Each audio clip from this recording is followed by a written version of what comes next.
ከእጅ ጥፍራችን እስከ እግራችን ጥፍር ድረስ ሀብት ነው የኛ ሁሉ። አንዱን ካጣን ግን ከባድ ነው። ጣት ሲያም ምንን ነው የሚያመው? ጣታችን ብቻ ነው የሚያመን? አያችሁ? አንድ ጣታችን ሲያመን ሁሉ አካላችን እንደሚያመን ሰዎች ብንሆን ሰውነት ከውስጣችን ቢኖር እኛ ሁላችን አንድ ነን። አንድ ኢትዮጵያውያን ይቅርና የዓለም ሰዎች አንድ ነን። ህመማችንም አንድ አይነት ነው። አንዱ ሲጎዳ አንዱ አሻግሮ ማየት የለብንም። ጣታችን ሲያመን ሁሉ እንደሚታመን ከሰው መካከል አንዱ ችግር ሲደርስበት የችግሩ ተካፋዮች እንጂ ተመልካቾች ሆነ ይገባንም ነበር።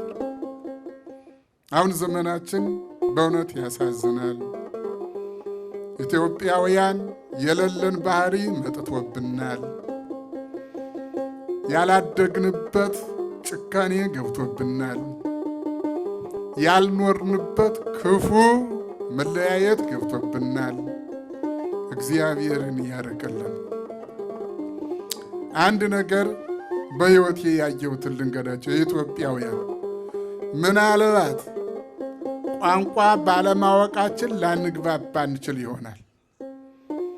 ግን የሚገርመው ነገር ተጠቃቅሰንም ምን ብለንም ችግሩ አንዱን ችግር አንዱ ያውቀዋል። ምናልባት የምታውቁት ከሆነ ብዙዎቻችሁ ልታውቁት ትችላላችሁ። መተከል የሚባል ሀገር ነው። ከዚያ ውስጥ ነበርኩኝ እኔ። ጥቁሮችና አገዎች እንዲሁም ደግሞ ወደ ታች ዝቅ ሲል ወደ ታች ሽናሻዎች አሉ።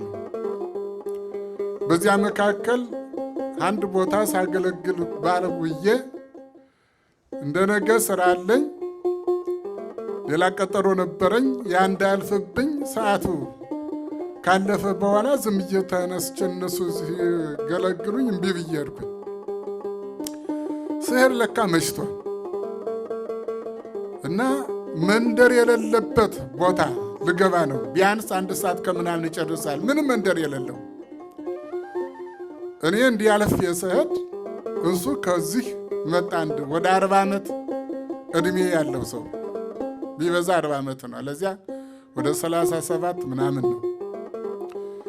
ተያየንና ሰላም አለኝ። ሰላም አልኩት። ቋንቋው ሻንቅልኛ ነው፣ የእሱ ሌላ ነው፣ የኔ አማርኛ ነው። ግን መካከል እኔ ደግሞ አንዲት ቋንቋ እሱም ያችን ቋንቋ ያውቃታል፣ አገውኛ። እኔ ትንሽ ብዙ ባልናገርም እሷን በመጠኑ አውቃለሁ።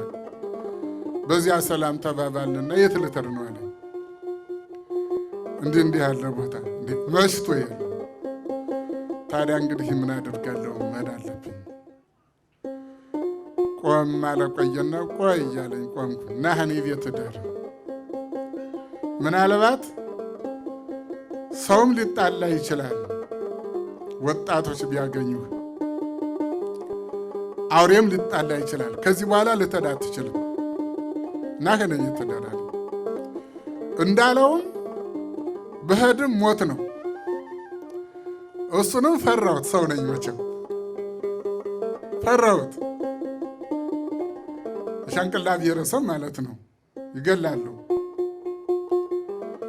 አይ ጫካ እጄ ከሚወድቅ እሱን አምኜ ልሂድ ብዬ ተመልሼ ሄድኩኝ። ወደሱ ሄድኩኝ። ልፍ ብሎ ጎጆ የተሰራ ነው። ምን ቀረበልኝ? አጎዛ ጣል አደረጉልኝ። ከዚያስ ቁጭ አልኩኝ። እግሬን ሴትዮዋ መታጠበችኝ። ከዚያ ቆይተው ምንድን ነው የተደረገው? ይሄ ቡብኝ የሚባል ገሾ የሌለው ጠላ አለ። እሱን አመጡልኝ። ባረኩና እሷን ጠጣሁኝ። ውሃ ይጠጣ ማለት ትንሽ ይከብዳል። እዚያ ስል ፍየል አመጡልኝ ያልኳቸው ብለም ቢያልኩት ኋላ ዶሮ መጣ። ያን ዶሮ ባረኩኝ። እንዳልጸየፍ ከፊቴ ላይ እጇን ሙልጭ አድርጋ ታጠባ አፍሳ ምን አድርጋ አቀረበችልኝ። በርበሬው ምናምኑ እነሱ ገንፏቸው ሌላ እንስሳ ያገኙትን ሁሉ ጠብሰው ይበላሉ። ከዚያ አኳያ ነው እና ያንን አደርኩኝ።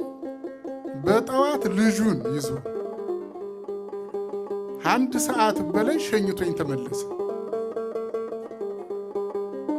እንግዲህ በቋንቋም አልተግባባን። እንደው ለምን ትንሽ ብቻ ለምልክት ነው ይሁን። በሃይማኖትም አንድ አይደለንም። ያን ጊዜ ደግሞ ሽምግልና ማያሳዝ ገና ወጣት ነኝ። እንደዚህ ያሉ ኢትዮጵያውያን ያሉባት ሀገር የነበሩባት ሀገር አሁን እርስ በርስ መጨፋጨፍ፣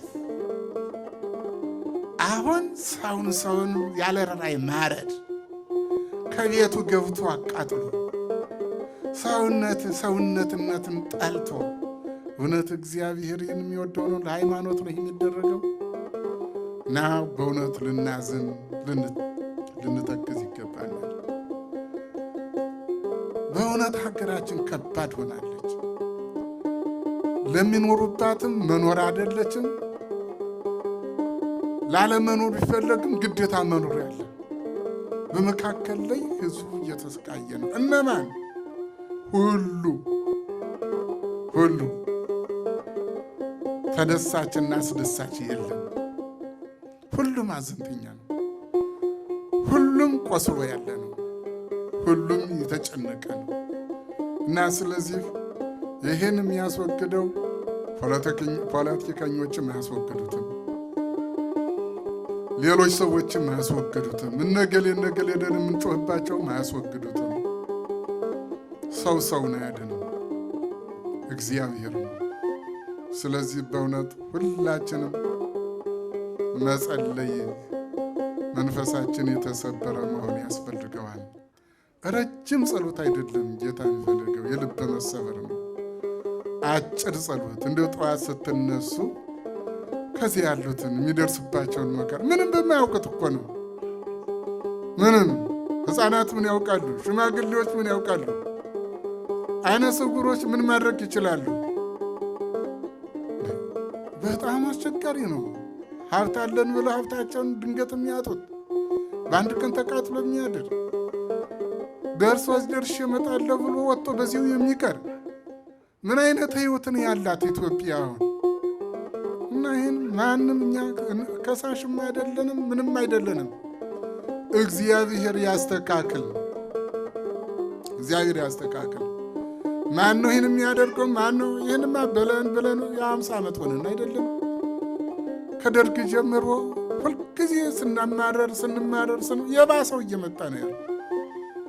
አንድ አባት ነበሩ እስላም ናቸው እና እዚያ ጎንደር ለተወሰነ ጊዜ ተቀምጬ ነበርኩኝና በሆነ ነገር እንገናኛለን። ያ በ77 ነው መሰለኝ ረሃብ ነበረ። በዚያን ጊዜ አንድ ጨዋታ አጫወቱኝና አይ ጉድ ብዬ ዝም ስል አንገታቸውን ደፋ አደረጉና አለ አቅልለው ብለው አምጥተው ቆለለዋል። ምኑን ነው ችግሩን አቅልለው ብለው አምጥተው ቆለለው አሉ።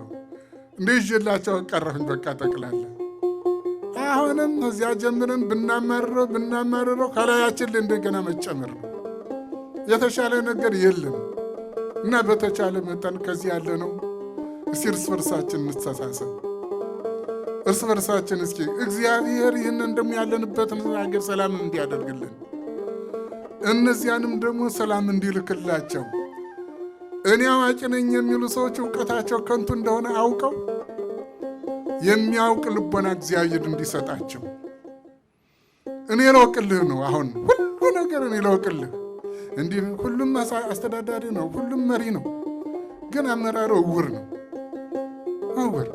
እንደዚህ ያለው ህይወት ውስጥ ነው ያለ ነው እና እግዚአብሔር አምላክ ሁልጊዜ ስሙን የምንጠራው ከጨለማ ህይወት ሰውሮ በቤቱ ያኖረን፣ በመቅደሱ ያከበረን፣ በሥጋው በደሙ ልጆች ያደረገን በስሙ ያከበረን አምላካችን አሁንም ከክፉ ነገር ይጠብቀን ይጠብቃችሁ። የመልአኩ ተራዳይነት የአምላክ ቸርነት ሁልጊዜ ከኛ ጋር ይሁን።